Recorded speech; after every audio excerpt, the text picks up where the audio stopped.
Hello and welcome. You're listening to the QBQ podcast. Whether you're wondering how to get your business to the next level, increase sales and productivity, or how to raise great kids, you're in the right place. In every episode, we highlight how personal accountability is the foundation to success in all areas of life. Personal accountability. It's just as simple as that.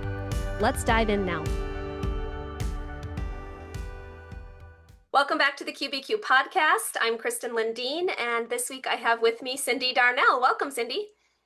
Hi, thanks, Kristen. I'm based in the Charlotte, North Carolina area. I work for Element. I'm the Director of Operational Excellence for the Americas region.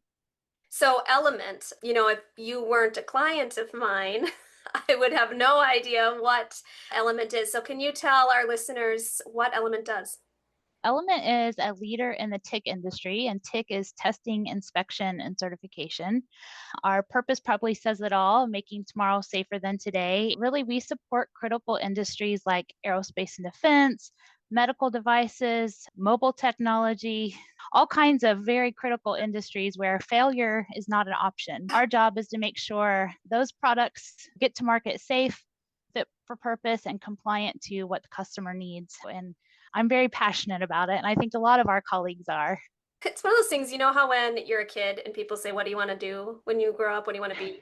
No one ever says, like, I want to work in the tech industry, Right, But yeah. it's out there and it's really important. And it's something that as we grow up, we realize is an option for a career. So, Oh, yeah, for sure. We get really involved in universities and job fairs, and the universities are having maybe like women in STEM organizations and things like that. And we just try to get involved to get more excitement at that high school, college level of these are career paths that you can have. And it's really interesting, fun work. that's really good. That's wise to get in there and let people know. I mean, obviously, my 7-year-old still wants to be a singer, but, maybe someday when she's 16 or 17, she'll realize there's some other options out there that are a little more viable. Now, she does have a beautiful voice, but only so many of us make it in that path. So, QBQ, how did you first hear of it? Tell me a little bit about how you came to know our content. Yeah, so probably more than a decade ago, we were a much smaller company then, right? Yes. Our leader of learning and development at the time, my friend Lisa Langham, love her. Shout out to Lisa. I think Two. she still Yep. uses you today for some Yep. things, which is great. But she brought to us the video series and the facilitation. And we were a much smaller team, and probably a new group of managers, younger managers too. And it just really resonated with us and what we were trying to build at that time to really set us up as successful leaders. She brought it in with the video training program, right? Yes. Okay. Yep. Did she facilitate the videos and the She discussion did. and everything? Did she do that in a 1 8-hour day or did she break it up over time? We broke it up. We had several different sessions. We would read the books, come back, work on things together, collaborating with each other, and really having open discussions about what we're learning and maybe calling each other out or calling ourselves out. I think I've told you this before, but I love in the video when your dad does the coat of arms and Oh, it's yes. like this thing, I still chuckle when I think about that because it happens so much. It is so true. And you don't realize it, but that visual is just now in my mind all the time. Yes. And I Well, can see it. it's the only illustration in the QBQ book. And I mean, how many business books have illustrations? I know some do, but it's not Yeah. super common to have this picture of a person with their arms crossed, with their fingers pointing every direction, but at ourselves. That's so easy to do, especially when you're a young team and you're defensive and you're wanting to prove that you deserve to be there and that Oh, you're doing a yeah. good job. And it's very easy to fall into that trap. Absolutely.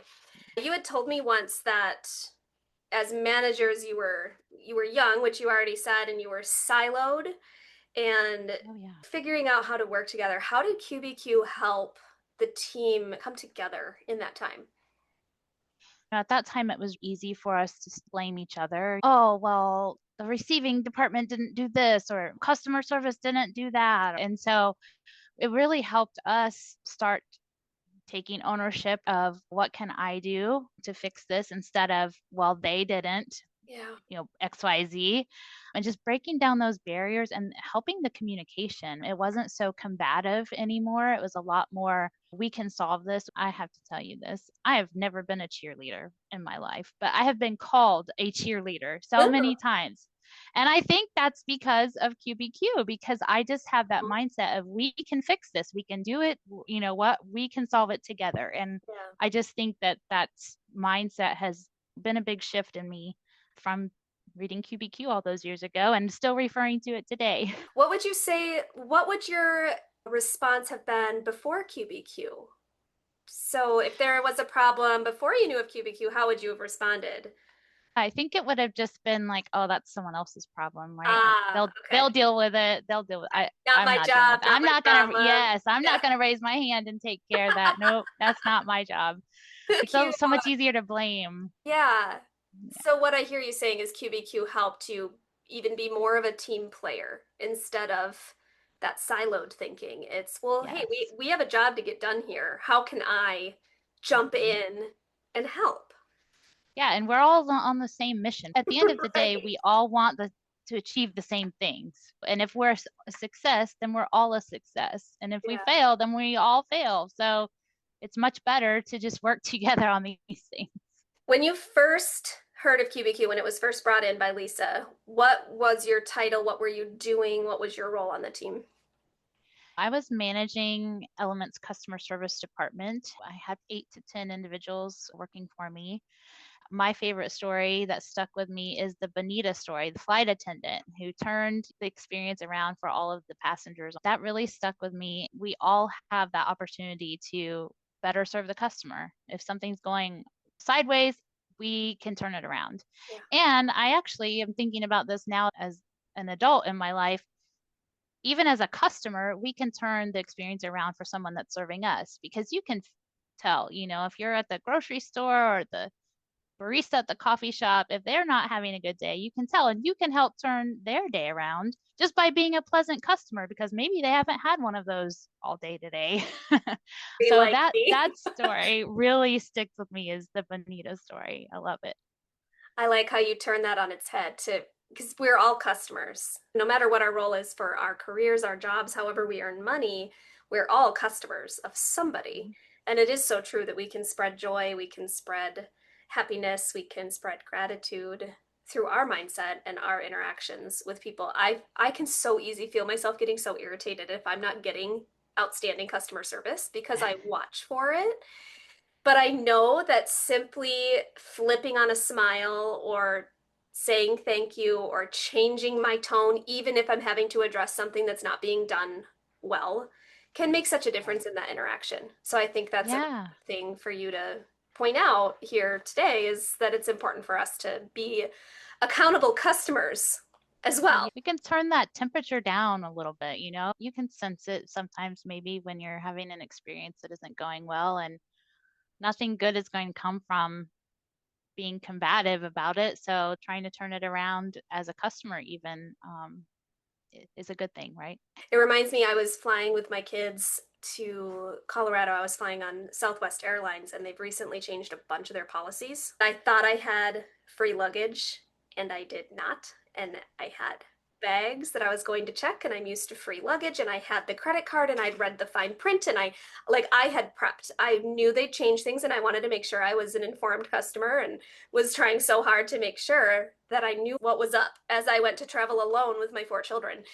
And I got there and it wanted to charge me like $270 for checked Oh, baggage. And I'm thinking, no, no, I read the fine print. I have the credit card. What is going on? And I was 99% sure that I was the primary card holder, which I knew you needed to be the primary card holder. mm, Well, I was not the primary card holder.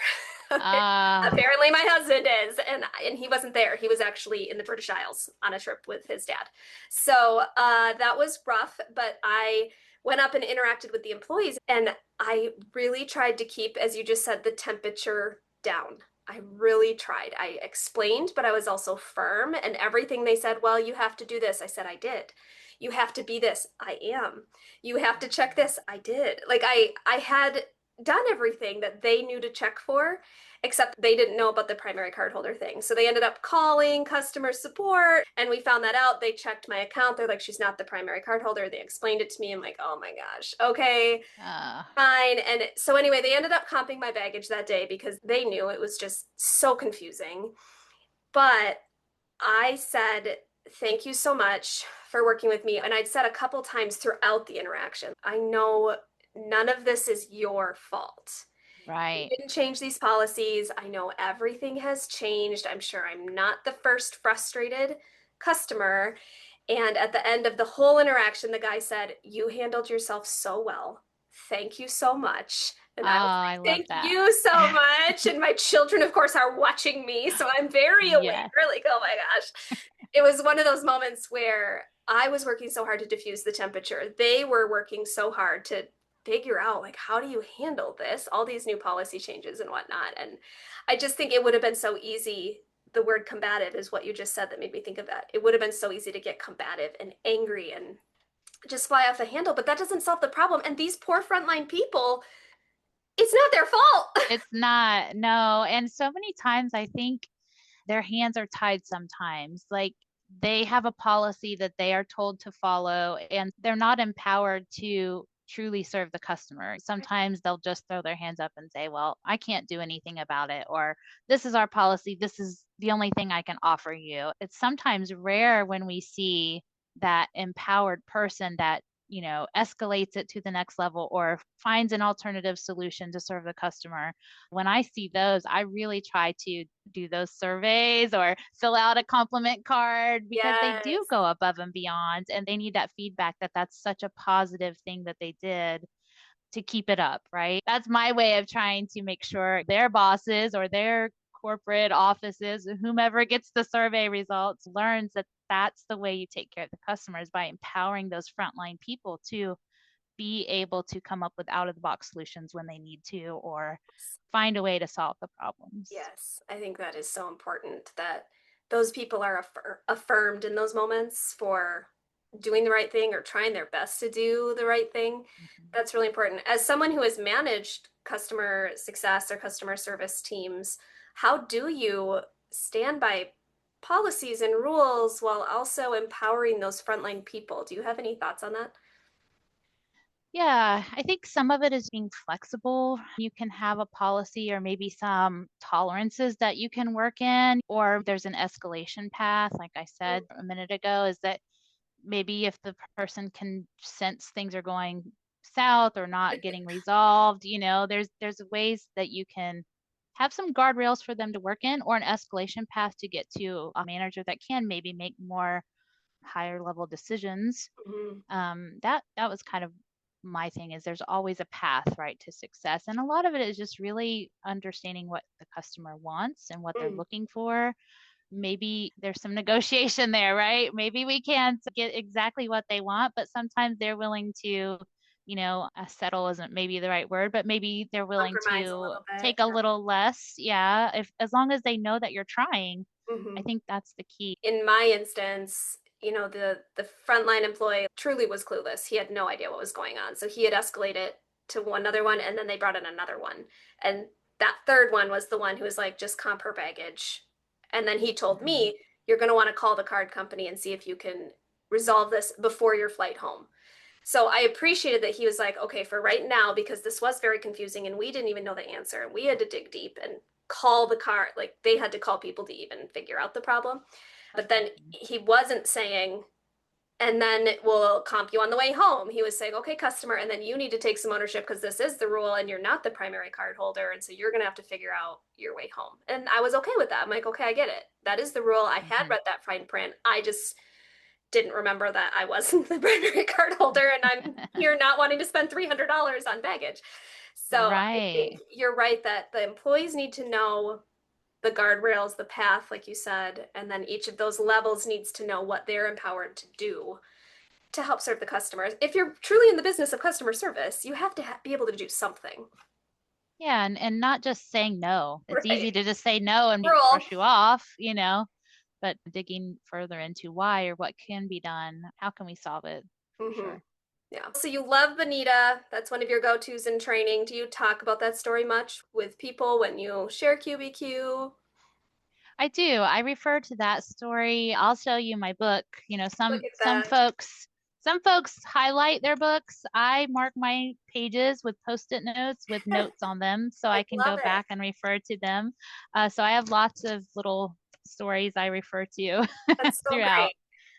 great. One of my colleagues, Justin Nelson, he was on our original team when we did the training years ago with Lisa. And so we'll both refer QBQ to each other because at this point, we're one of the few left that work closely Yeah. together that remember the QBQ. That's cool. You two both can remember that original training. How did QBQ shape your leadership journey within Element? For me, it was taking ownership of my career path. I was managing customer service. And now I'm director of operational excellence, which one may not see that that's a straight line career path, right? There were a lot of different curves and turns to Yeah, get where I am today. If you're wanting a promotion, if you're wanting growth, if you're wanting to try something different or learn a new skill, it's on you to do that and pursue that. And no one's going to just hand it to you and say, oh, here's a promotion or here's a career change for you. It doesn't work like that. So to me, I had to take ownership and work hard to get there. those great questions of what can I do to grow? How can I achieve what I want? And I want to be Mhm. there. So what do I need to do to get there? That's great. You're right. No one's going to hand it to you.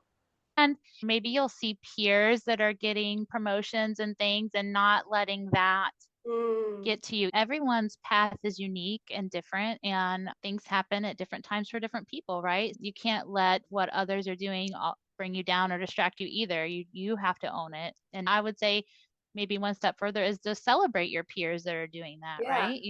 If they're successful, again, we're all successful, so you should want your peers to be successful. I can see why you're called a cheerleader.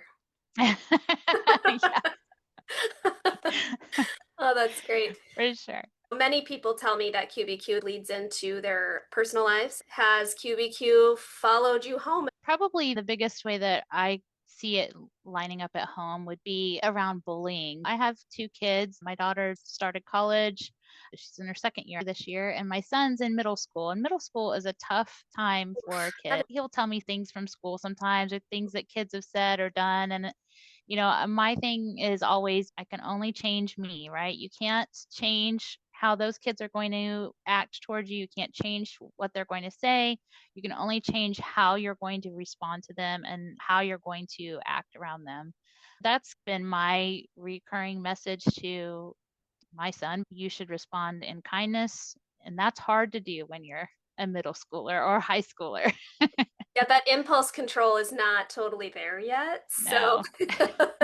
we're teaching as parents, we're teaching, we're modeling, but they're certainly learning those skills. Absolutely. Hmm. That's good to have those conversations and to know that it's going to be a continued conversation for these young ones as they navigate really kind of the nasty world that we're raising them in.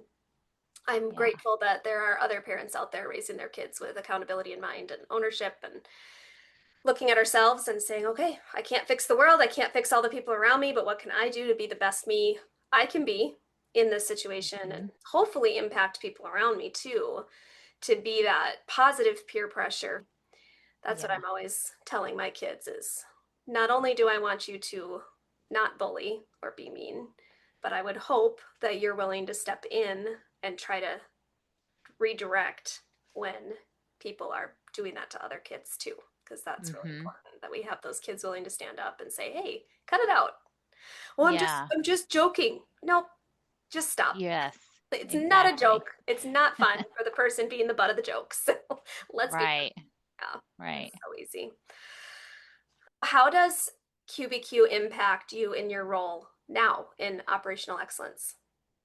We are on a lean journey that is never ending, right? It's called Sure. continuous improvement for a reason. Exactly. To me, it's very similar to the perspective that we have as lean leaders is we want to remove barriers and empower our employees to make positive changes to their work environment, to be more efficient, process things quicker, safer. highest quality for the customers. And so being a good example, being out on the quote unquote shop floor and talking with those working in the areas and finding ways to improve and just being open about no, things aren't perfect, but there are so many opportunities for us to improve and empowering them to feel like they can make changes.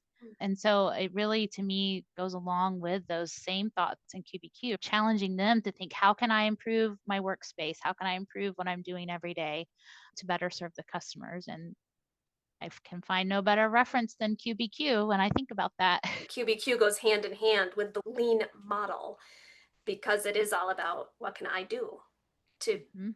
be more efficient, to make this go more smoothly. I love how QBQ can come in and support so many other initiatives. We would never say that QBQ is the only thing an organization needs, but I do believe it is one of the foundational mindset trainings that an organization needs, and then you build on it with whatever else needs to be rolled out in that time.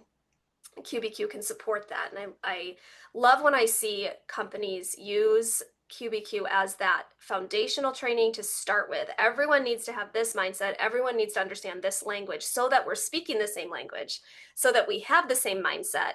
And then all of our other trainings and initiatives are that much more effective because of the accountability that each individual has in approaching it. So I hear that in you, and I Mhm. love that at least you and your other coworker at the lab Yeah. has that QBQ methodology in mind. Hopefully we can keep spreading Yeah. the message. I was getting ready to say, I'm excited to see how we can bring it to what I'm calling like the new generation of elements There we go. leaders around the company. There we go. I'm really looking forward to that. Thank you so much for your thoughts. QBQ is a continued worthy pursuit in bringing this message to, as you say, the next generation. I think that just speaks to the timelessness of the material. And I don't think it's ever going to get out of style. In fact, I think it's more and more needed every Yes, single I day in our agree. culture. I agree. So we'll keep spreading that message.